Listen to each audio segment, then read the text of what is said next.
Latest updates ఎప్పటికప్పుడు పొందడానికి Big TV WhatsApp channel follow అవ్వండి. లింక్ డిస్క్రిప్షన్ లో ఉంది.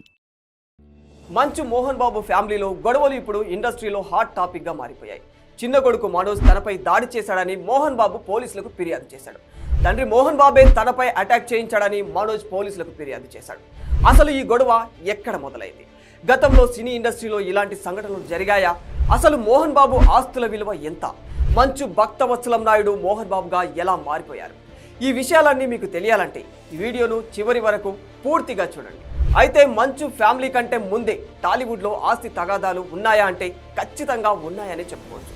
ఇండస్ట్రీలో సొంత అన్నదమ్ములు కూడా కొట్టుకున్న దాఖలాలు చాలానే ఉన్నాయి. మోహన్ బాబుని తెలుగు తెరకి పరిచయం చేసిన దర్శకరత్న దాసరి నారాయణరావు కుటుంబంలో కూడా ఇలాంటి ఆస్తి తగాదాలు ఉన్నాయి. దాసరి మరణం తర్వాత ఆయన కొడుకు దాసరి అరుణ్ కుమార్, దాసరి హరిహర ప్రభు ఆస్తి కోసం గొడవ పడ్డారు.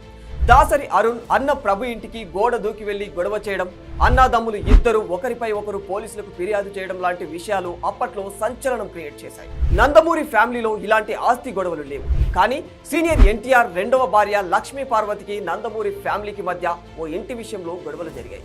చివరి దశలో ఎన్టీ రామారావు ఉన్న ఇంటిని తనకి అప్పగించాలని చెప్పేసి డిమాండ్ చేసింది లక్ష్మీ పార్వతి. ఇక అక్కినేని నాగేశ్వరరావు కొడుకులు అక్కినేని నాగార్జున, అక్కినేని వెంకట్ మధ్య కూడా ఇలాంటి ఆస్తి తగాదాలు వచ్చాయని వార్తలు వినిపించాయి.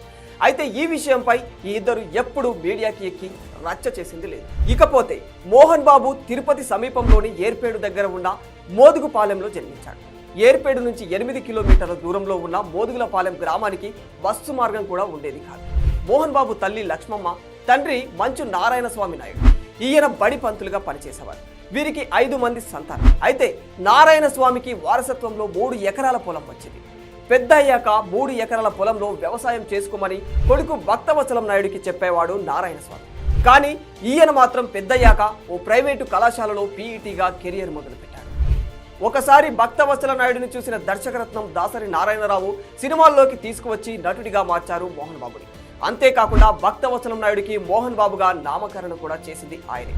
అలా దాసరి నారాయణరావు దర్శకత్వంలో వచ్చిన స్వర్గం నరకం సినిమా మోహన్ బాబు కెరీర్ని మలుపు తిప్పేసింది. విలన్గా, కమెడియన్గా, క్యారెక్టర్ ఆర్టిస్ట్గా 400కు పైగా సినిమాల్లో నటించాడు ఈయన. విలన్గా వచ్చిన ఈ క్రేజ్తో హీరోగా మారి సక్సెస్ అందుకున్నాడు. పెదరాయుడు సినిమా హిట్తో ఇండస్ట్రీలో రికార్డు సృష్టించాడు. 1982లో నిర్మాతగా మారి శ్రీ లక్ష్మీ ప్రసన్న పిక్చర్స్ బ్యానర్ స్థాపించిన మోహన్ బాబు దాదాపు 42 సినిమాలను నిర్మించాడు. వరుస ఫ్లాపులతో ఒకానొక దశలో దివాలా తీసే పొజిషన్కు వచ్చిన మోహన్ బాబుకి అల్లుడు గారు మూవీ కంబ్యాక్ ఇచ్చింది. ఈ మూవీ తర్వాత వచ్చిన Assembly Rowdy, Major Chandrakanth, Pedarayudu భారీ లాభాలు తెచ్చిపెట్టాయి. ఇండస్ట్రీలో ఎన్నో ఆటుపోట్లు, ఇబ్బందులు ఎదుర్కొని నేడు కోట్లాది రూపాయలకు అధిపతిగా మారిపోయాడు Mohan Babu. Sri Vidyanikethan, Mohan Babu university, Sri Vidyanikethan educational trust, ఇలా ఎన్నో సంస్థలను స్థాపించిన మోహన్ బాబు రాజకీయాల్లోనూ సక్సెస్ సాధించాడు. ఇలా సంపాదించిన ప్రతి రూపాయిని ఎంతో జాగ్రత్తగా ఖర్చు చేస్తూ దాదాపు 600 కోట్ల ఆస్తులను కూడగట్టుకున్నారు మోహన్ బాబు. ఆస్తుల పంపకంలో కూతురు లక్ష్మీ ప్రసన్నకి మొదటి ప్రాధాన్యత ఇచ్చిన మోహన్ బాబు పెద్ద కొడుకు విష్ణుకి తర్వాతి స్థానం ఇచ్చాడట. చెప్పిన మాట వినకుండా రెండో పెళ్లి చేసుకున్న చిన్న కొడుకు మనోజ్కి తక్కువ ప్రాధాన్యత ఇవ్వడంతో కుటుంబంలో తగాదాలు మొదలయ్యాయని తెలుస్తుంది. ఈ క్రమంలోనే దుబాయ్లో ఉన్న మంచు విష్ణు ఎంట్రీ ఇచ్చి తమ్ముడు మంచు మనోజ్ని, అతని కుటుంబాన్ని ఇంటి నుంచి ఖాళీ చేయించాడు. ఈ క్రమంలో కేవలం ఒక ఇంటి కోసం ఓ బడా ఫ్యామిలీ రచ్చకెక్కినట్లయింది. ఏదేమైనా టాలీవుడ్లో ఆస్తుల కోసం ఎన్ని గొడవలు జరిగినా మంచు కుటుంబం చేసుకున్నంత రచ్చ ఇంతకు ముందు ఎవ్వరూ చేసుకోలేదు. అందుకే ప్రస్తుతం ఈ మ్యాటర్ కాస్త హాట్ టాపిక్ గా మారిపోయింది. For more videos like this, subscribe Big TV channel.